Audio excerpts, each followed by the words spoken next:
Elle était mariée. Il était l'inconnu venu réparer sa maison.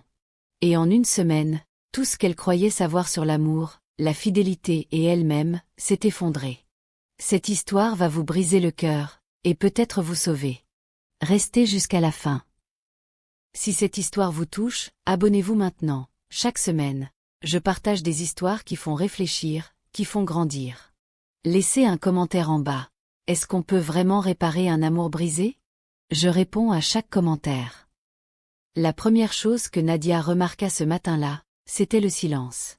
Pas ce silence doux du dimanche matin, celui qui sent le café chaud et les draps froissés. Non. C'était le silence lourd, pesant, celui d'une maison trop grande pour une seule personne. Celui que laissent derrière les hommes qui partent souvent et reviennent rarement.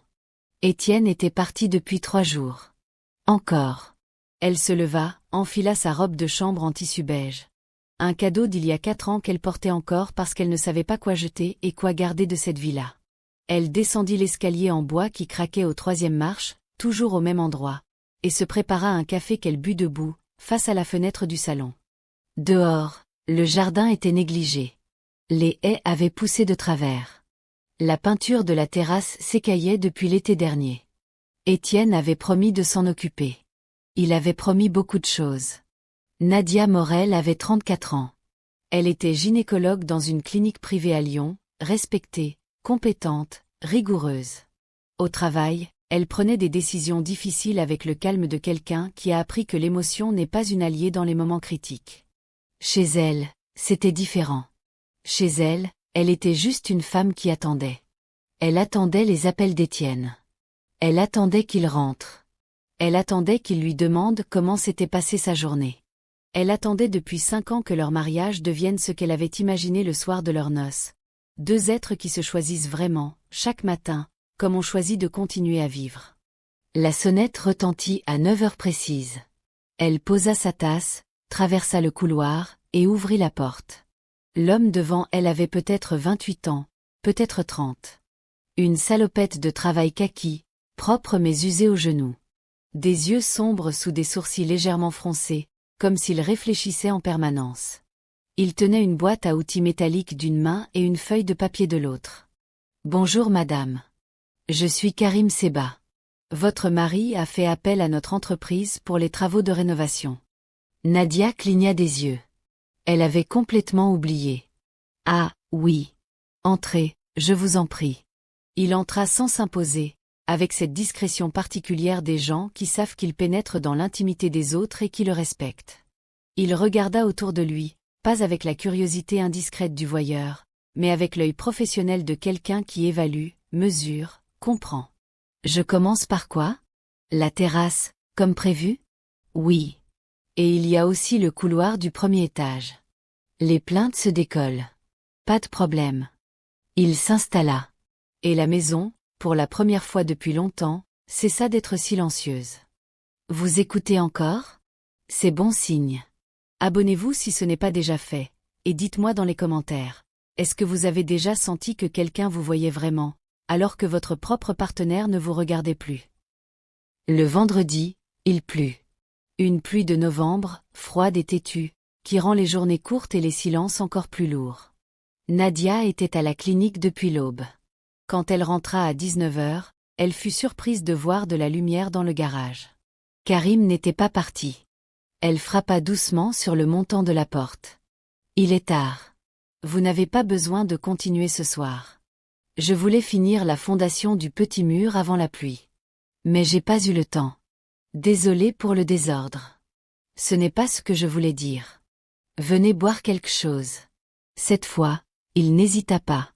Peut-être parce que le ton de Nadia avait changé. Peut-être parce qu'il pleuvait et que la maison semblait chaleureuse de loin. Peut-être pour une raison qu'aucun des deux n'aurait su nommer. Ils s'assirent dans le salon. Elle lui servit un thé chaud. Il prit la tasse des 2 mains, comme on fait quand on a froid. « Votre mari revient quand ? » demanda-t-il, pas par curiosité déplacée, plutôt comme on remplit un silence naturellement. « Dans 10 jours. Peut-être 15. Ça dépend du chantier. Quel métier il fait? Ingénieur. Infrastructure. Il gère des projets dans plusieurs villes à la fois. Karim hocha la tête lentement. C'est beaucoup d'absence. Oui. Un silence. La pluie tapait doucement contre les vitres. Vous ne trouvez pas ça difficile? Nadia le regarda. Personne ne lui posait cette question. Même ses amis, même sa sœur. Tout le monde prenait pour acquis que c'était la vie des couples modernes, que c'était un beau sacrifice pour la carrière, que c'était normal. Personne ne demandait simplement si c'était difficile. Si, dit-elle. Très. Et pour la première fois depuis des mois, elle avait l'impression d'avoir dit quelque chose de vrai. Ce week-end-là, Étienne rappela. 2 fois. La première fois, il parla de lui, le chantier, les délais, un associé qui compliquait tout. La deuxième fois, il parla encore de lui, une réunion importante, un vol décalé, peut-être une semaine de plus. Tu comprends, non? Dit-il à la fin. Tu comprends que c'est pour nous? Nadia dit oui. Elle comprenait. Mais comprendre n'est pas la même chose qu'accepter. Et accepter n'est pas la même chose que ne pas souffrir. Elle passa la soirée du dimanche à regarder des photos de leur mariage. Pas par nostalgie romantique, mais avec cette lucidité froide de quelqu'un qui essaie de retrouver le moment exact où quelque chose a changé. Sur toutes les photos, ils souriaient. Sur toutes les photos, ils avaient l'air heureux. Elle ne savait plus depuis quand ils avaient arrêté de sourire vraiment. Le lundi matin, Karim arriva avec un sac en papier brun. J'avais des croissants en trop, dit-il simplement en posant le sac sur le comptoir. Si vous voulez. Elle voulut. Ils mangèrent debout dans la cuisine, elle avec son café, lui avec son eau. Je bois pas de café, ça me rend nerveux, dit-il, et ils parlèrent. De tout et de rien. De la villa d'à côté dont les propriétaires venaient de changer. Des platanes qu'on avait taillés trop courts cette année. D'un film qu'ils avaient tous les deux vu par hasard, séparément, et sur lequel ils avaient des avis radicalement opposés. Nadia rit pour la première fois depuis longtemps. Pas un rire poli. Un vrai rire, un peu surpris, légèrement embarrassé après coup. Karim la regarda rire et dit. Vous avez un beau rire. Ce n'était pas une tentative. Ce n'était pas une flatterie calculée. C'était une observation, dite simplement, comme on dit, il fait beau aujourd'hui. Mais Nadia sentit quelque chose se resserrer dans sa poitrine. Pas du désir, ou pas seulement. Plutôt cette conscience aiguë qu'il y a des choses qu'on a besoin d'entendre et que personne ne nous dit depuis trop longtemps. Le mercredi soir, Nadia fit quelque chose qu'elle n'aurait pas dû. Elle proposa à Karim de la raccompagner. Sa voiture avait refusé de démarrer, la batterie, probablement, et son taxi avait annulé au dernier moment. Elle avait un rendez-vous en ville, juste un verre avec une collègue, rien d'important.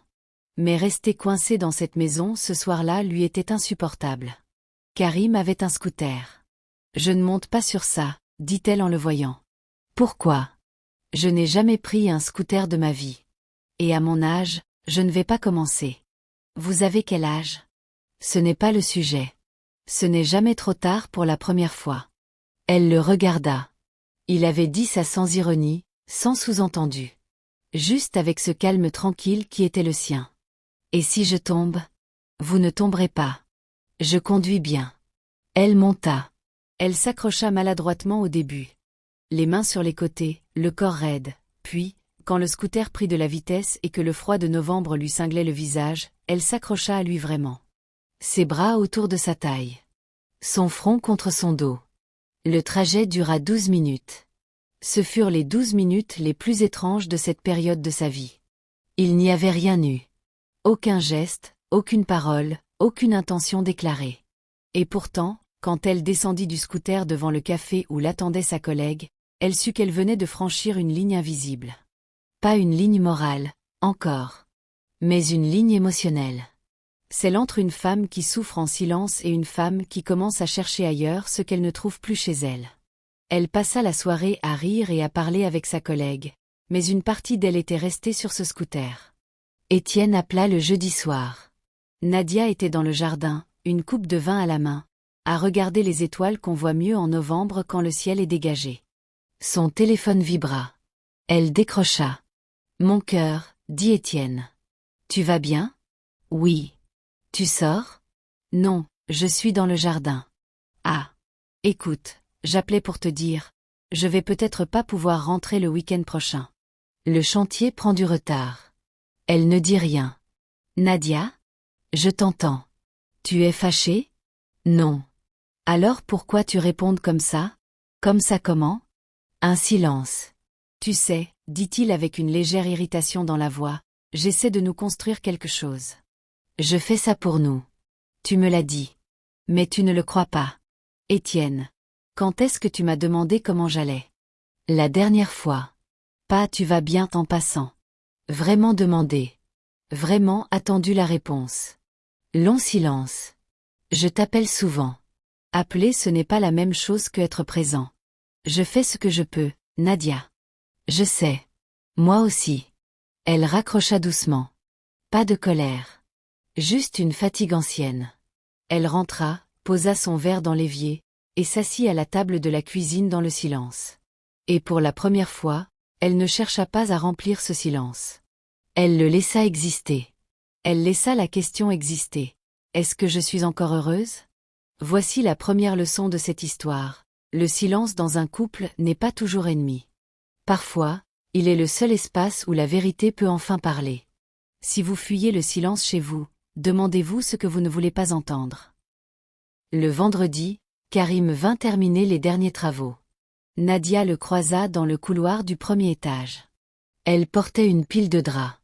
Il transportait sa caisse à outils. Ils se regardèrent une seconde, pas longtemps, mais assez.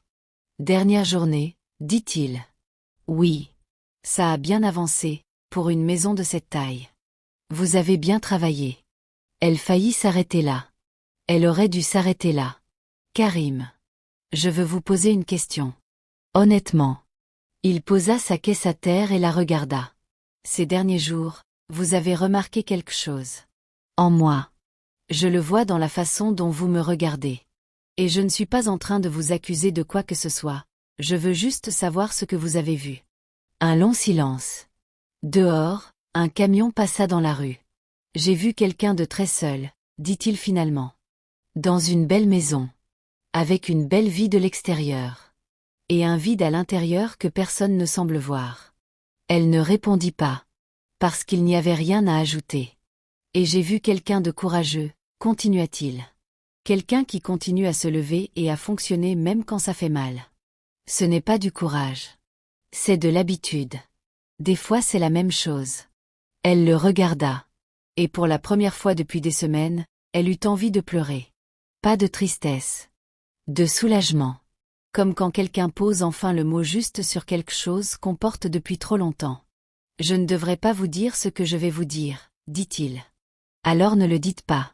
Je pense à vous depuis le premier jour. Pas de façon inconvenante. Mais d'une façon que je ne peux pas ignorer. Et je préfère vous le dire en face, parce que le cacher m'aurait semblé plus irrespectueux. Elle prit une longue inspiration. Karim. Je suis mariée. Je sais. Et ça ne change pas ce que vous venez de dire? Ça change tout ce que je ferai. Ça ne change pas ce que je ressens. Ils restèrent dans le couloir sans bouger. Deux adultes conscients de la frontière qui les séparait. Et conscients aussi de quelque chose de réel qui existait entre eux. Quelque chose d'honnête, de fragile, de pas tout à fait innocent. Qu'est-ce que vous attendez de moi? Demanda-t-elle. Rien. Vraiment rien. Je voulais juste que vous sachiez que vous méritez d'être vu. Étienne rentra 10 jours plus tard. Il arriva un mercredi soir, fatigué, avec sa valise sur roulette et ce regard légèrement absent des gens qui ont trop voyagé. Il embrassa Nadia sur la joue, fit le tour de la maison, remarqua les travaux. Pas mal, ils ont bien bossé. Et alla se doucher sans lui demander comment elle allait. Au dîner, il parla. Beaucoup. De lui, de ses projets, d'un client difficile à Bordeaux, d'un autre chantier qui s'ouvrait à Rennes. Nadia écoutait. Mais cette fois, en l'écoutant, elle notait ce qu'elle n'avait jamais noté avant. Il ne lui posait aucune question. Pas une. En 40 minutes de dîner, il ne lui demanda pas une seule fois comment elle allait, ce qu'elle avait vécu, ce qu'elle avait pensé, ce qui l'avait rendue heureuse ou triste pendant son absence. Ce n'était pas de la méchanceté. C'était de l'habitude. La pire forme d'indifférence, celle qui ne sait même plus qu'elle est de l'indifférence. Étienne. Quoi? Tu m'aimes encore? Il la regarda avec cet air légèrement surpris des gens qu'on interrompt dans leur monologue. Quelle question? Bien sûr que je t'aime. Comment tu le sais? Nadia, je suis fatiguée. On peut avoir cette conversation un autre soir? Elle hocha la tête. Ramassa les assiettes. Les lava en silence. Et pendant qu'elle lavait les assiettes, elle prit une décision. Pas celle de partir. Pas celle de rester. Mais celle d'arrêter de faire semblant que tout allait bien. Deuxième leçon, l'amour qui ne se vérifie pas finit par disparaître sans qu'on s'en rende compte. Ce n'est pas les grandes trahisons qui tuent les couples. Ce sont les milliers de petits moments où on choisit de ne pas s'intéresser à l'autre. 3 semaines après le retour d'Étienne, Nadia reçut un message. Ce n'était pas de Karim. Elle n'avait plus eu de nouvelles de lui depuis la fin des travaux, conformément à ce qu'ils avaient tous les deux tacitement décidé. C'était un message d'une femme prénommée Léa. Bonjour. Vous ne me connaissez pas. Mais je connais votre mari. Nous nous voyons depuis 8 mois. Il m'a dit qu'il était séparé. Je viens de comprendre que c'est faux. Je suis désolée. Nadia lut le message 3 fois. Elle ne pleura pas. Elle s'assit sur le bord du lit, le téléphone dans les mains, et attendit que quelque chose la traverserait, la rage, la douleur, le désespoir. Quelque chose. Mais ce qui vint, ce fut d'abord un calme étrange. Comme si une partie d'elle avait toujours su. Comme si cette révélation n'était pas une surprise mais une confirmation. Elle appela Léa. Elles parlèrent 20 minutes. 2 voix mesurées, presque polies, qui assemblaient ensemble les pièces d'un mensonge soigneusement entretenu. Les voyages d'Étienne. Les silences. Les appels coupés trop vite. Tout prenait sens maintenant avec une clarté cruelle. Léa pleurait. Nadia, non. Il vous a dit quoi exactement sur notre mariage? Demanda Nadia. Que c'était fini depuis longtemps. Que vous viviez ensemble par habitude. Que vous l'attendiez plus. Et vous l'avez cru. Oui. Un silence. Moi aussi, j'aurais peut-être cru, dit Nadia doucement. Nous sommes toutes les 2 victimes du même homme. Je ne vous en veux pas. Elle raccrocha. Attendit qu'Étienne rentre du travail. Étienne entra à 20 heures. Il posa ses clés. Enleva sa veste. Ouvrit le frigo. Il y a quelque chose à manger? Assieds-toi, dit Nadia. Il la regarda. Quelque chose dans son ton le fit s'arrêter. Qu'est-ce qui se passe? Assieds-toi. Il s'assit. Elle posa son téléphone sur la table, le message de Léa visible à l'écran. Il regarda. Son visage changea, pas d'un seul coup, mais par étapes, comme une façade qui se lézarde sous la pression. Nadia, écoute-moi. Non. Toi, tu vas écouter moi. Depuis 5 ans, j'ai adapté ma vie à tes absences. J'ai excusé tes silences. J'ai rempli cette maison seule. J'ai continué à y croire même quand tu ne me regardais plus. Et pendant tout ce temps, tu construisais quelque chose ailleurs avec quelqu'un d'autre. C'était une erreur. Ne dis pas que c'était une erreur. Une erreur, c'est involontaire. Toi tu as choisi. Chaque semaine tu as choisi de mentir. De voyager. De rentrer ici comme si de rien n'était. Ce n'est pas une erreur. C'est une décision. Étienne baissa la tête. Qu'est-ce que tu veux faire? Demanda-t-il enfin. Je veux que tu partes. Ce soir. Nadia. Ce soir, Étienne. S'il te plaît. Il ne discuta pas. Peut-être parce qu'il savait qu'il n'avait aucun argument valable. Il fit une valise. Pas la grande, juste une pour quelques jours, et s'arrêta dans l'encadrement de la porte. Je t'aime encore, dit-il. Je sais, dit-elle. Mais ça ne suffit pas. La porte se ferma. Et cette fois, le silence qui suivit était différent. Pas le silence vide de l'attente. Le silence plein de quelqu'un qui vient de décider de se reprendre. 3e leçon, le pardon et la réconciliation sont 2 choses différentes. On peut pardonner quelqu'un, c'est pour soi, pour ne pas porter la haine. Mais recommencer avec lui, c'est autre chose. Et parfois, la chose la plus courageuse qu'on puisse faire, c'est de savoir quand s'arrêter. Les semaines qui suivirent furent les plus difficiles et les plus étranges de la vie de Nadia. Elle continua à travailler. Elle vit un avocat. Elle appela sa sœur, qui vint passer un week-end. Elle dormit mal pendant 3 semaines, puis commença à dormir mieux. Elle fit repeindre le couloir du 1er étage. Pas parce qu'il en avait besoin, mais parce qu'elle voulait que cette maison commence à lui ressembler à elle seule. Un matin de janvier, en rentrant de la clinique, elle trouva une enveloppe dans sa boîte aux lettres. À l'intérieur, une petite carte. Pas beaucoup de mots. J'espère que vous allez bien. Vous méritez d'aller bien. K. Elle resta longtemps avec la carte dans les mains. Debout dans l'entrée, son manteau encore boutonné, la lumière froide de janvier filtrant par la fenêtre. Elle ne répondit pas. Pas parce qu'elle ne voulait pas. Mais parce qu'elle savait quelque chose d'important. On ne reconstruit pas quelque chose de solide sur des fondations émotionnelles encore fragilisées. On ne remplace pas un manque par une présence. On ne guérit pas d'un amour blessé en cherchant un autre amour. D'abord, on guérit. Vraiment. Et ensuite on voit. Elle posa la carte dans le tiroir de sa table de nuit. Et elle alla se préparer un café qu'elle but assise, cette fois. Face à la fenêtre. Le jardin dehors attendait le printemps. Elle aussi. Le printemps arriva. Nadia replanta les haies du jardin. Elle trouva quelqu'un de compétent pour réparer la terrasse. Pas Karim, quelqu'un d'autre. Elle fit un voyage avec sa sœur à Lisbonne pendant une semaine, la première fois qu'elle voyageait pour elle-même depuis des années. Elle recommença à courir le matin, quelque chose qu'elle avait abandonné sans s'en rendre compte. Son divorce avec Étienne fut prononcé 5 mois après leur séparation. Il ne contesta rien. Il avait refait sa vie avec Léa. Et Nadia, à sa propre surprise, n'en ressentit ni jalousie ni amertume.